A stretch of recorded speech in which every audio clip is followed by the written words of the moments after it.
In the second Bible reading we heard tonight, the one from Paul's second letter to the Corinthians, we heard the apostle use an image that has since become a common saying. He said, "We have this treasure in earthen vessels," or in other translations, in jars of clay. In our translation, it was a diamond necklace in a paper bag, but you get the idea. This image has become sufficiently popular that there are even churches that have taken it as their name. And we may end up having a strong connection with one of them because the Earthen Vessels Baptist Church here in Melbourne have begun some preliminary conversations with us about the possibility of finding themselves a new home in the church building that we're no longer using. Very early stages, but it is a possibility, and it has absolutely nothing to do with this sermon except the name. But what Paul's image and the church's name acknowledge is the paradox of how the wonderful and transformative treasure of the gospel is so often found embodied in fragile and flawed people who are looked down on by others as unimpressive and unconvincing. When Paul first used this image, he was responding to something of a divide in the church at Corinth. Some people were starting to gravitate to a kind of early prosperity gospel, which was being peddled by some new alpha-type leaders who were charismatic, well-connected, influential, and successful. And these new leaders and their devotees were dismissing Paul as weak and unimpressive and not worth following. Well, says Paul, a treasure stored in fragile clay jars is no less valuable a treasure than one stored in a polished and silk-lined presentation box. And furthermore, he seems to imply, don't get sucked in by the lovely polished and silk-lined presentation box. It may contain nothing but cheap fakes. It's not unlike the more modern saying, don't judge a book by its cover.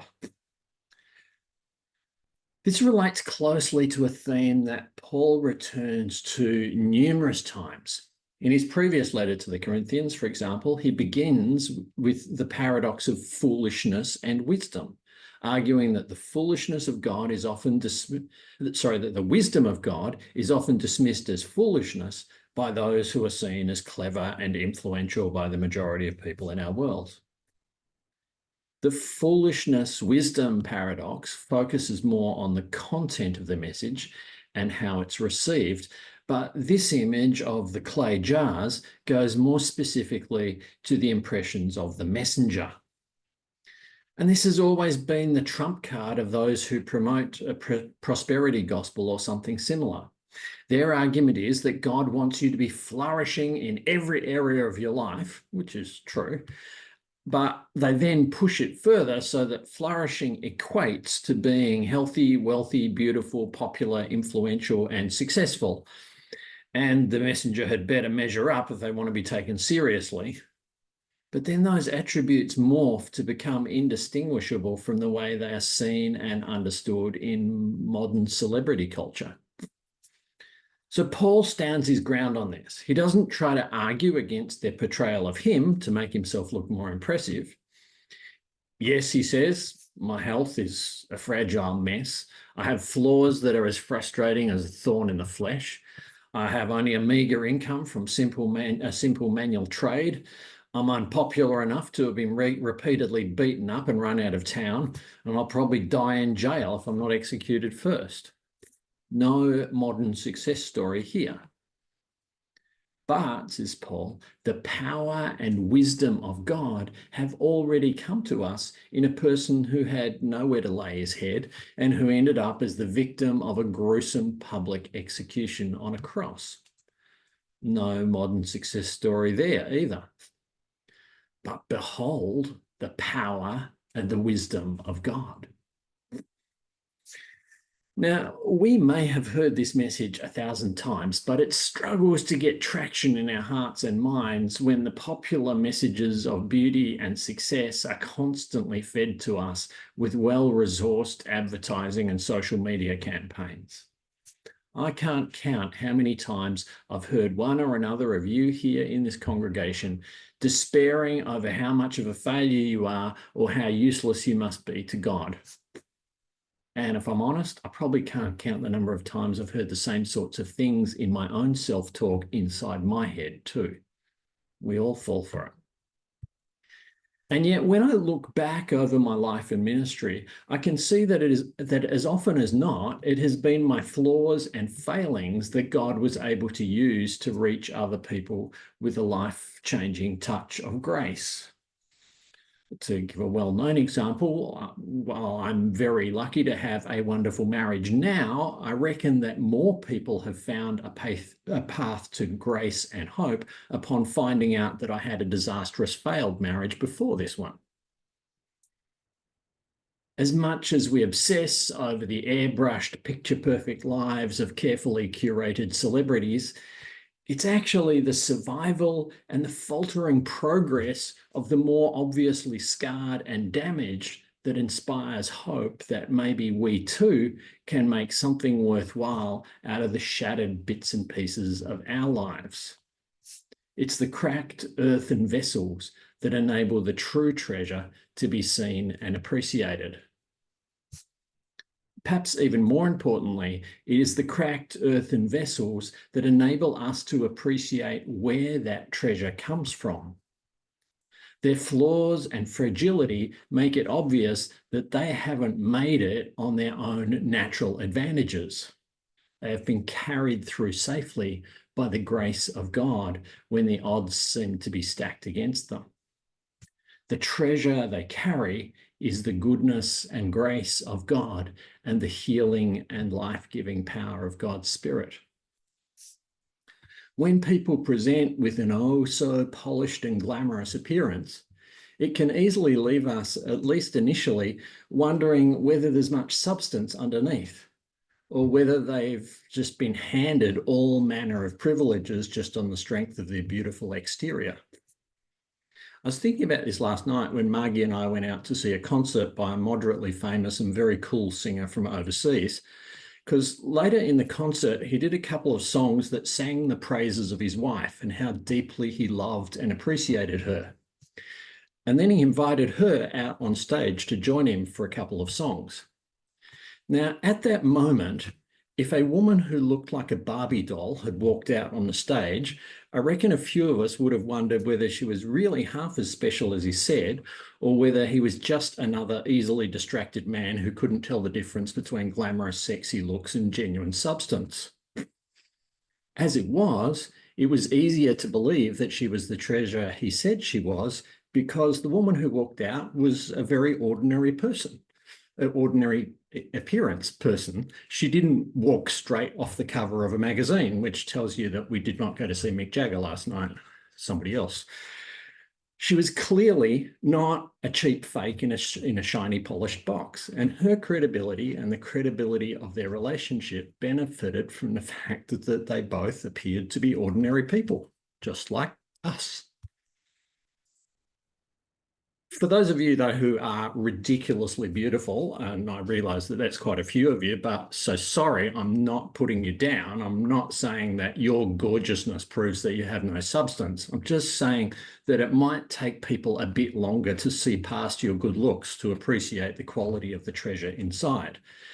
And that may not be fair, but extreme beauty like yours has so often been a manufactured distraction that the rest of us get a bit wary of getting sucked in by it again. For all of us, though, however we look, the message is extremely good news. God is not distracted by either our physical beauty or our lack of it.